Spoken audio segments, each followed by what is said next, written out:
On their wedding night, he whispered, "Trust me," and the world disappeared around them. Hello everyone, before we begin today's story, I have a small favor to ask. Please hit subscribe and turn on the notification bell so you never miss our channel's new videos. It's quick, free, and the best way to support us in bringing you more dramatic stories. Your support means the world to us. Where are you watching from? Drop your city or country in the comments below. Thank you very much. Let's get back to our main character. Rain pressed against the glass like 1,000 small hands as Lena Hart stood in her wedding dress, her reflection fractured in the window of a marble hallway.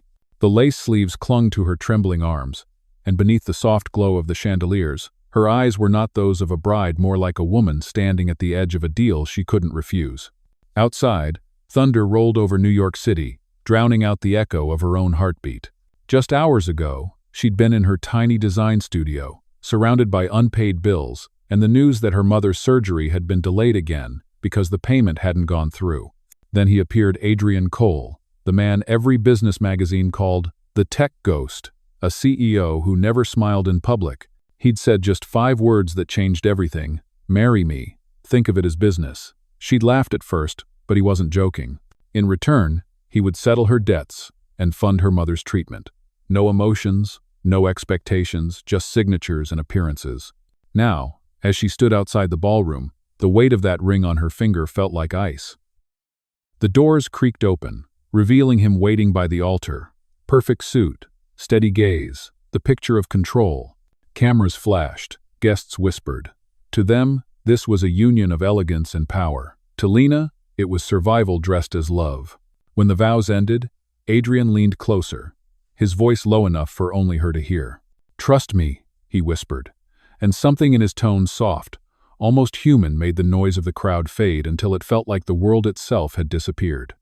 For a fleeting moment, she wanted to believe him. But belief was a luxury she'd long since lost. The applause snapped her back, the pastor's voice echoing, "You may now kiss the bride." Adrian brushed her cheek with his hand, and though the touch was gentle, his eyes hid storms she couldn't read. Somewhere deep down, Lena wondered, had she signed a contract with salvation or with something far more dangerous?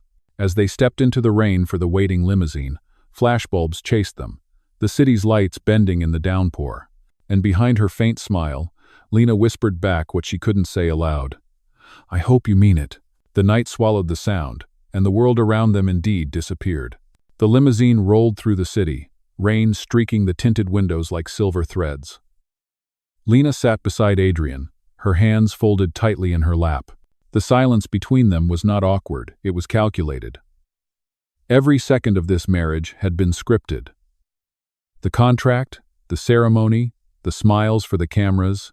But now, as the car moved farther from the noise of the crowd, reality began to sink in. She was no longer Lena Hart, independent designer. She was Mrs. Adrian Cole, wife to a man she barely knew. When the car stopped in front of his penthouse, the doorman rushed to open the door. The lobby smelled faintly of cedar and expensive perfume. The marble floor reflected the golden light, flawless, untouchable, like Adrian himself. He turned to her, his voice low. "This will be your home for the next 6 months. You will have your own room upstairs. The staff already knows to respect your privacy." She nodded, unsure what to say. "Understood," she managed, clutching the hem of her dress as she stepped out. The elevator ride was silent, except for the hum of the machinery. When the doors opened, a breathtaking view of Manhattan spread before her. The skyline glowed against the storm, skyscrapers like candles in the dark. "It is beautiful," she said softly. Adrian looked at her reflection in the glass. "It is temporary," he replied. His words cut through the air like ice. She turned toward him, searching his face for warmth, for anything human, but found only distance. "I understand," she said quietly. He nodded once, then disappeared down the hallway. Alone in the grand apartment, Lena removed the diamond earrings that did not belong to her and placed them on the dresser. She unzipped the gown, letting it fall like a memory she wanted to forget. The city below continued to pulse with life, oblivious to the strange deal that had just been sealed above it. Later that night, she stood on the balcony wrapped in one of his oversized shirts the maid had left in her closet. The rain had stopped, leaving the air cool and heavy with the scent of asphalt. She looked down at the wedding ring on her finger, its sparkle mocking her exhaustion. "Trust me," he had said. But trust was the last thing she had left to give. Inside, Adrian watched her from the hallway. There was something in the way she stood, fragile but unbroken, that stirred something he had long buried.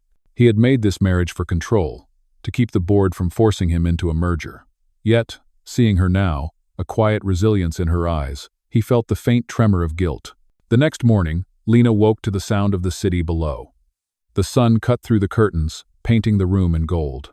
A breakfast tray waited by the bed, untouched. A note rested beside the cup of coffee. It read, "Meeting at Cole Foundation, 10 a.m. You are expected to attend." No greeting, no signature, but she knew it was from him. She sighed, brushed her hair back, and dressed in one of the tailored suits the stylist had left. Downstairs, the car was waiting. As she stepped in, her phone buzzed a message from her mother's doctor. Surgery confirmed. Payment cleared. Her chest tightened. For the first time she smiled, a real one. Maybe this was worth it after all. At the Cole Foundation, reporters swarmed the entrance. Flashes blinded her, as Adrian appeared beside her, his hand resting lightly on her back. "Smile," he murmured through clenched teeth. "They are watching." She smiled, perfect and practiced. The cameras loved them, the golden couple. But as they walked through the glass doors, she could not help but wonder, was he protecting her image or his own?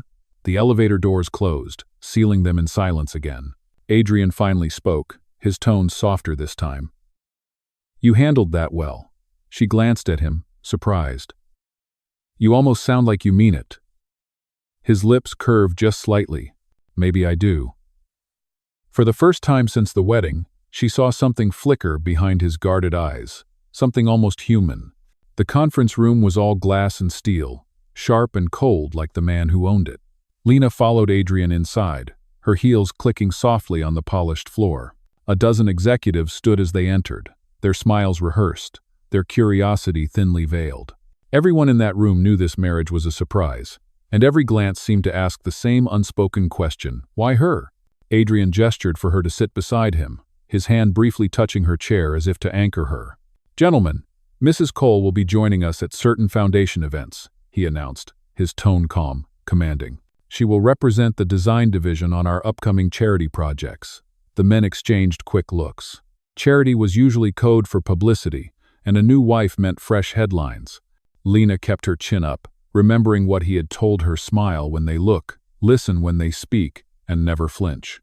When one board member, a man in his 60s with a smooth voice, leaned forward and said, "Your background is in fashion, I believe?" "Not exactly philanthropy." She met his gaze squarely. "Design is about people," she replied. "Philanthropy is too. I suppose I will learn the rest along the way."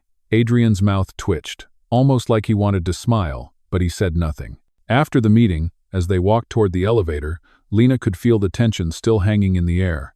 "They do not like me," she said quietly. Adrian pressed the elevator button and glanced at her. "They do not have to.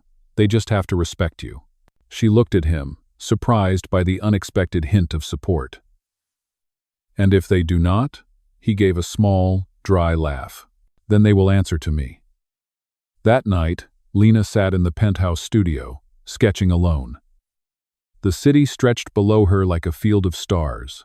She had promised herself she would not fall into this world too deeply.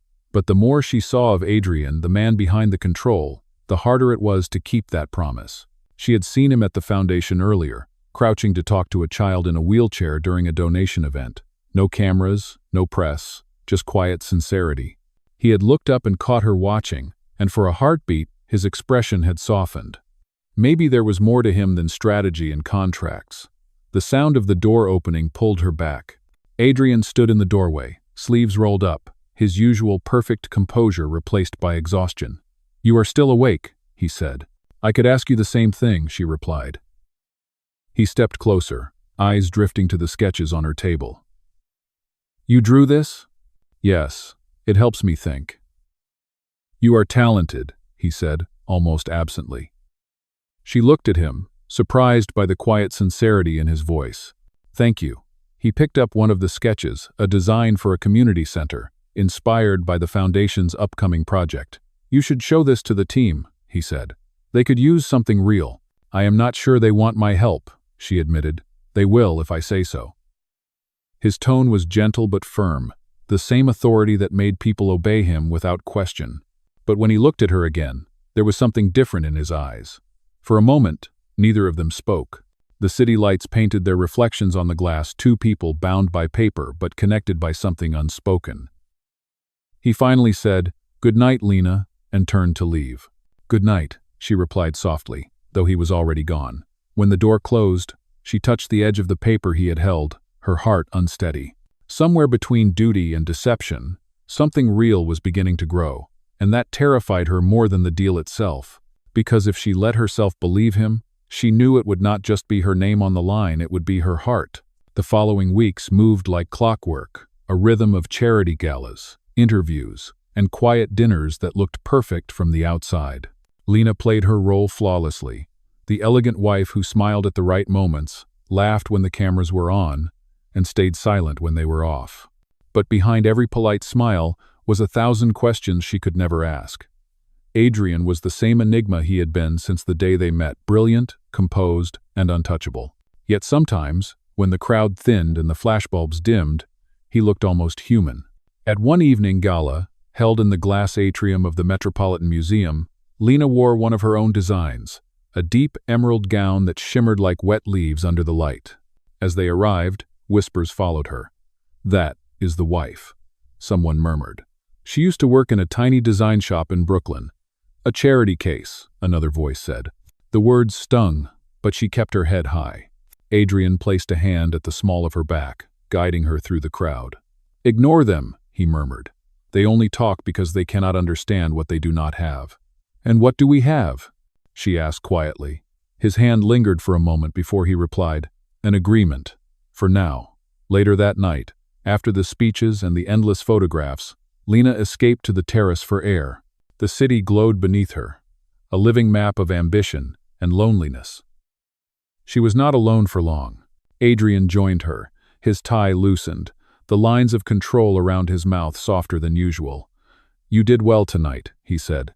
"You make this look easy."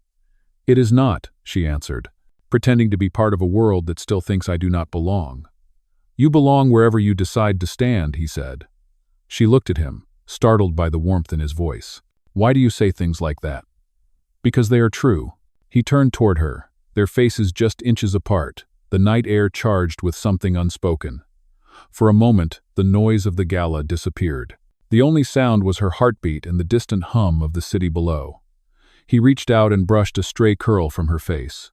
"Trust me," he whispered again, the same words he had said on their wedding night. This time, they did not sound like a command.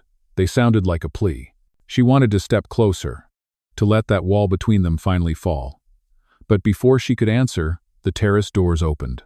Clara, Adrian's cousin and one of the board members, appeared in a red dress and a sharper smile. "There you are," Clara said sweetly, her gaze flicking between them. "The press is asking for one last photo before you leave.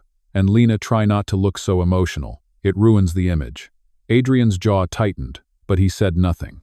As they walked back inside, Lena caught the glint in Clara's eyes, a mix of jealousy and calculation. Something about it chilled her. Later, in the car, Lena stared out the window. "She hates me," she said. Adrian's tone was flat. "She hates anyone who stands where she thinks she deserves to be." "Then why keep her so close?" He hesitated, then said quietly, "Because in this world, you keep your enemies where you can see them." His answer sent a shiver through her. When they arrived at the penthouse, she changed into her nightgown and stood again by the balcony, the city lights painting her skin gold. The door behind her opened. "Lena," Adrian said, his voice low. "About earlier." She turned, meeting his eyes. "Do not apologize," she said softly. "Just mean what you say next time." He gave a faint nod and walked away, leaving her alone with the sound of rain beginning again. Somewhere deep inside, Lena knew something was shifting between them, something that neither contract nor distance could control. It was dangerous, and it was real. Days turned into weeks, and the rhythm of their strange marriage began to shift in ways neither of them expected. Adrian spent more evenings at home now, working from the study instead of his office downtown. Sometimes Lena would pass by the open door and catch him staring at the sketches she had left on the table, the ones she thought he had forgotten. Once, She found her designs pinned neatly on the wall beside his architectural blueprints, labeled Hart Initiative. She did not ask what it meant, but something in her chest warmed at the sight. One rainy Thursday, she was at the foundation reviewing layouts for a children's art center when Adrian appeared unannounced. The staff straightened instantly, whispering under their breath. He rarely came without warning. "I wanted to see your progress," he said, his eyes scanning the drawings. "It is good work." "It is our work," she corrected gently. He looked at her for a long moment, as if trying to read the tone behind her words, then smiled faintly. "You are right." The meeting ended, but when they stepped outside, the press was waiting. Flashes burst like lightning as questions filled the air. "Mr. Cole, is it true your marriage was arranged for business? Mrs. Cole, did you sign a contract to marry him?" Adrian's jaw tensed. Before the guards could intervene, he reached for Lena's hand and pulled her close. "We have nothing to hide," he said firmly. The cameras clicked faster as he placed a protective arm around her shoulders. Lena felt his heartbeat against her arm, steady but strong. Later, inside the car, she whispered, "You did not have to do that." "Yes, I did," he replied. "They needed to see the truth." "And what is the truth?" she asked. Adrian turned his head toward the window. "That I am not as heartless as they think." For a moment, silence filled the space between them, softer than before. That night, Lena could not sleep. She walked to the kitchen for water and found Adrian there, barefoot, pouring himself a glass of bourbon. The city lights flickered through the tall windows, reflecting in his eyes. "You are still awake," he said. "So are you," she replied. "Old habits," he murmured. "I used to stay up thinking of numbers and deals. Now I think about you standing in front of those reporters, refusing to flinch." "You make it sound heroic," she said with a small smile. "It was," he answered quietly. "Most people run from the fire. You just stand in it." She stared at him, unsure how to respond. The air between them grew still. "Adrian," she began, but the words caught in her throat. He stepped closer, close enough for her to feel the warmth of his breath. "You do not have to say anything," he whispered. "Just trust me." The same words again, but this time they felt different, less like a command, more like a promise. Her pulse raced, but before she could speak, the elevator chimed. The door opened, revealing Clara. She stood frozen for half a second, then smiled in that sharp, knowing way. "Well, I did not mean to interrupt," Clara said smoothly. "But I thought you should know, dear cousin, someone has been leaking company files to the press. And unfortunately, your charming wife's name seems to be attached to them." Lena blinked in shock. "What? That is not possible." "We will see," Clara said, handing Adrian a folder. "The evidence speaks for itself." Adrian's expression darkened as he flipped through the pages, emails, signatures, dates. "This cannot be real," Lena said, her voice shaking. Clara's smirk deepened. "Maybe not. Or maybe the little designer is not as innocent as she looks." With that, she turned and disappeared into the elevator, leaving the heavy silence behind. Lena stood there, frozen, the color draining from her face. Adrian did not look up right away. When he finally did, his voice was quiet but firm. "Tell me the truth, Lena. Did you have anything to do with this?" She met his eyes, tears already welling. "No, I swear, I would never," but he had already turned away. The sound of the glass setting on the counter broke the silence. "I want to believe you," he said, his voice low. "But right now, I do not know who to trust." The words sliced through her like a knife. The same words he had made her believe in now hung between them, twisted and broken. For the first time, Lena realized that love was not the only thing fragile between them. Trust was, too, and it was slipping away. The next morning, the penthouse felt colder than it had ever been. The sound of rain against the windows had turned from music into noise. Lena stood in the kitchen staring at the untouched coffee, her hands trembling. Adrian had already left before dawn, something he never did without a word. The folder from last night still sat on the counter, the accusation staring back at her in black and white. Fake emails, false transfers, all stamped with her name. She wanted to tear it apart, to scream that it was all a lie. But what hurt most was not Clara's setup, it was the look on Adrian's face when he asked if she had betrayed him. He had said, "I want to believe you," but his eyes had already decided not to. Hours later, she arrived at the foundation, only to find her access card disabled. The receptionist looked at her with polite pity. "I am sorry, Mrs. Cole. Mr. Cole ordered all accounts to be temporarily suspended while the investigation is ongoing." The word investigation echoed in her head like a curse. People who had smiled at her yesterday now looked away. In the elevator, she pressed the button for the rooftop garden, a quiet space she had designed months ago. When the doors opened, she walked out into the misty air and gripped the metal railing, fighting tears. The city stretched far below, vast and indifferent. Her phone buzzed. It was her mother.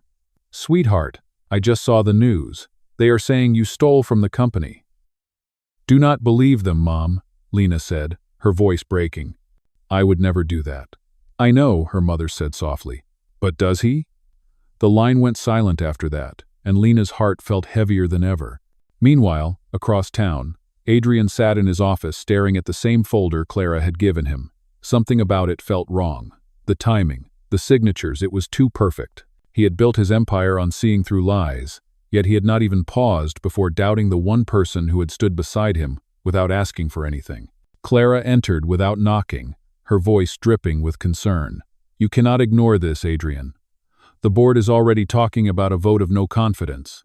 If you do not act now, it will not just be your marriage on the line, it will be everything." "Leave the board to me," he said sharply, "and stop pretending this is about the company.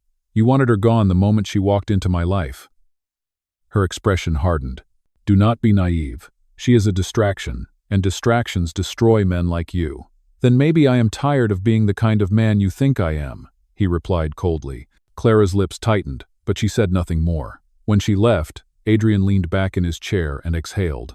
He replayed the last few weeks the way Lena had spoken at the gala, her courage in front of reporters, the quiet strength that had disarmed him. Could she really have done this? The thought twisted his chest. That evening, he returned to the penthouse. It was dark, except for the faint glow of the balcony lights. Lena stood outside in the rain, her hair soaked, the city lights reflecting in her eyes. She did not turn when he approached. "You locked me out of my own work," she said quietly. "You let them call me a thief." "I had to protect the company," he said. "And what about me?" she asked. "You said to trust you. I did. And the moment someone whispered a lie, you believed them instead." He looked at her then, really looked, and for the first time he saw the pain beneath her calm. "Lena, no," she said firmly. "Do not say it unless you mean it." She stepped back, her voice trembling but clear. "I am leaving, Adrian. You wanted a wife for convenience, and you got one. But I cannot be the woman you only trust when it benefits you." He reached out as if to stop her, but she turned away. The door closed behind her with a quiet finality that sounded louder than any storm. Adrian stood there, motionless, realizing that the silence she left behind was not peace, it was punishment. For 3 days, Lena disappeared from the world of glass towers and gala lights. No reporters, no drivers, no designer gowns. She took a bus to a small town by the coast, a quiet place she had visited with her mother years ago. The air smelled of salt and pine, and for the first time in months, she could breathe. She rented a small room above a bakery, traded her heels for worn sneakers, and spent her mornings sketching by the window while the ocean murmured in the distance. She told herself she was free, but the ache inside her said otherwise. Every time she closed her eyes, she saw Adrian's face, the look in his eyes when he doubted her, and worse, the silence that followed. Back in New York, Adrian was unraveling. The board had begun to question his leadership, and Clara's whispers filled every corner of the company, yet none of that mattered compared to the empty space in the penthouse. He caught himself waiting for Lena's laughter, her quiet footsteps, her sketches left on the table. Each time he looked at the balcony, he half expected to see her standing there with the wind in her hair. Guilt gnawed at him. He replayed the night she left over and over, hearing her words again. "You said to trust you. I did." He opened the folder once more, searching for something he had missed. That was when he noticed it. The timestamps on the supposed emails were identical to the night Lena had been hosting the charity auction, a public event covered live. She could not have sent them. His stomach turned. He called his assistant. "Get me every access log from the foundation servers, and check who used my clearance code in the last 30 days. The results came back within hours. Clara. She had used his digital signature to authorize transfers, then framed Lena by altering the metadata. Adrian felt a surge of rage so sharp it blurred his vision. Without hesitation, he called the head of security. "Bring Clara in, quietly." The next morning, news broke that Lena Cole had been removed from the board pending investigation for corporate fraud. Adrian did not wait for the headlines. He took the first flight to the coast, tracking Lena's last known credit card activity to a small bakery on a quiet street. When he walked in, the bell above the door jingled softly. She was there, sitting by the window, her hair tied loosely, a pencil smudge on her cheek. For a moment, he just stood there, afraid to speak. When she finally looked up and saw him, her expression shifted from surprise to guarded calm. "How did you find me?" she asked. "I should have never let you go," he said. "You were right, about Clara, about everything." She frowned. "What are you talking about?" He placed the folder on the table. "She forged the evidence. She used my access codes. I should have seen it sooner, but I was too blinded by fear to trust the one person who actually deserved it." Lena stared at the papers, her breath catching. "You proved it?" "I did," he said quietly, "and she is gone." He took a step closer, his voice breaking. "Lena, I am sorry. I hurt you when all you ever did was stand by me. You told me to mean what I said. I mean it now. I trust you. I love you." For a long moment, she said nothing.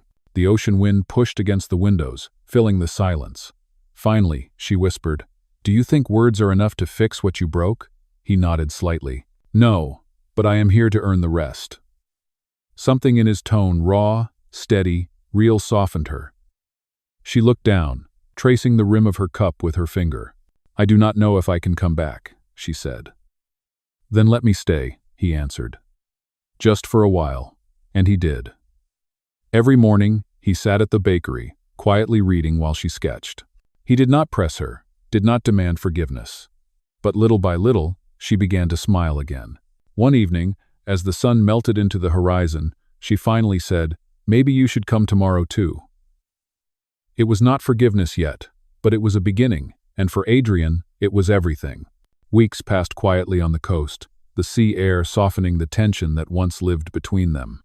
Adrian kept his word. He stayed nearby, never forcing conversations, never demanding anything but time.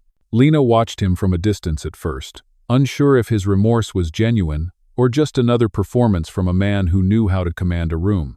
But something about him had changed. He no longer carried the armor of arrogance she had once hated. His voice was gentler now, his laughter unguarded. Each morning, he brought coffee from the bakery downstairs, setting it on her table without a word, before sitting by the window with his laptop. Sometimes he caught her staring, and instead of looking away, he smiled softly as if to say, "I am still here." One afternoon, as the wind whipped through the open window, Lena dropped her sketchbook. Adrian bent down to pick it up, his hand brushing against hers. "You still draw like you were trying to save the world," he said quietly. She smiled faintly. "Maybe I am just trying to save myself." He looked at her for a long moment before saying, "You already did that. I am the one still learning how." The next morning, a black car appeared outside the bakery. It was his assistant, carrying a sleek folder. "The foundation wants you both to attend the reopening ceremony for the Children's Art Center," he explained. "It was originally your project, Mrs. Cole. The board agreed to name it the Hart Center." Lena froze. She had not expected that. Adrian stepped closer. "It was always your idea," he said. "You deserve the credit." She hesitated, torn between fear of facing the city again and pride in what she had built. Finally, she nodded. "All right, but this time, we go together." 2 days later, they returned to New York. The ceremony was held in the courtyard of the new building, bright murals, laughter of children, and media cameras flashing like old ghosts. For the first time, Lena did not flinch. When she walked onto the stage beside Adrian, the crowd went silent. He leaned toward the microphone. "A year ago, this foundation nearly fell apart because I forgot what it was built on: trust," he said. "But someone reminded me that leadership is not power, it is faith. And this woman beside me showed me what faith looks like." He turned toward her, his gaze steady and full of something the world had never seen from him before: humility. The applause that followed was thunderous. After the event, as the guests began to leave, Lena found herself standing in the garden behind the center. The murals reflected in her eyes, children holding hands under painted stars, Adrian joined her quietly, slipping his hands into his pockets. "It feels different being back," she said. "It feels right," he replied. "You belong here." She looked up at him, the words catching in her throat. "You used to say that like it was strategy. Now it sounds like a promise." "Maybe it is," he said with a small smile. Then, after a pause, he took something from his pocket, a small, folded paper. It was the original marriage contract, creased and faded. "I kept this," he said. "It used to remind me of control. Now it reminds me of how wrong I was." He tore it in half, the sound sharp in the still air. No more contracts, no more conditions. She stared at the torn paper fluttering away like ashes. "What are you doing, Adrian?" He met her eyes. "Setting us free." A sudden wind swept through the garden, carrying the fragments toward the sky. For a moment, it felt like the whole world held its breath. Lena reached out, touching his hand. "Freedom is not running away," she said softly. "It is choosing where to stay." His fingers intertwined with hers. "Then choose me," he whispered. "Just once, without the world watching." She smiled, her voice trembling. "Maybe I already have." The light around them softened, the city noise fading into a distant hum. It was the sound of something ending and beginning all at once. 6 months later, spring returned to the city, soft and full of light. The once cold skyline of New York now shimmered with warmth, as if the season itself was rewriting their story. The Hart Center had become the heart of the foundation, its walls filled with laughter, paint, and second chances. Lena walked through the halls one morning, her fingertips grazing the mural of children she had designed. Behind her, familiar footsteps echoed. "You still come here before the staff," Adrian said, his voice gentle. She turned to see him standing in the doorway, holding 2 coffees. "Some habits are worth keeping," she replied with a smile. He handed her a cup, their fingers brushing in that quiet, electric way they always did. "The board wants to expand the center to other cities," he said. "They want you to lead the project." "Me?" she asked in surprise. "You are the reason this exists," he said. "You gave it life." Lena laughed softly, shaking her head. "A year ago, I was a waitress with a broken dream. Now you are telling me I am changing the world." "You always were," Adrian said. "The world just needed to catch up." They stood there for a moment, the hum of morning traffic rising faintly through the windows. Then he said quietly, "There is something I want to show you." He led her outside, across the courtyard where a new glass pavilion had just been finished. Inside, sunlight streamed through high ceilings onto a single art installation in the center of the room. It was her design. His team had recreated her old sketch from the studio, the one labeled Hope in Color. Below it, a small plaque read, "Dedicated to Lena Hart Cole for teaching us that love built without trust cannot stand, but love rebuilt through honesty never falls again." She turned toward him, her eyes glistening. "You did this?" "We did this," he corrected softly. "You once told me freedom is choosing where to stay. So, I am choosing here, with you." The world around them faded, the sound of cars, the hum of voices, everything. It was just them, standing in the golden light. He reached into his jacket pocket and pulled out a ring, not extravagant, just a simple band with a small engraved word inside. He took her hand, his voice steady. "Trust me," he said, the same words that had once broken them, now reborn. "This time," she whispered, tears slipping down her cheeks. "I do."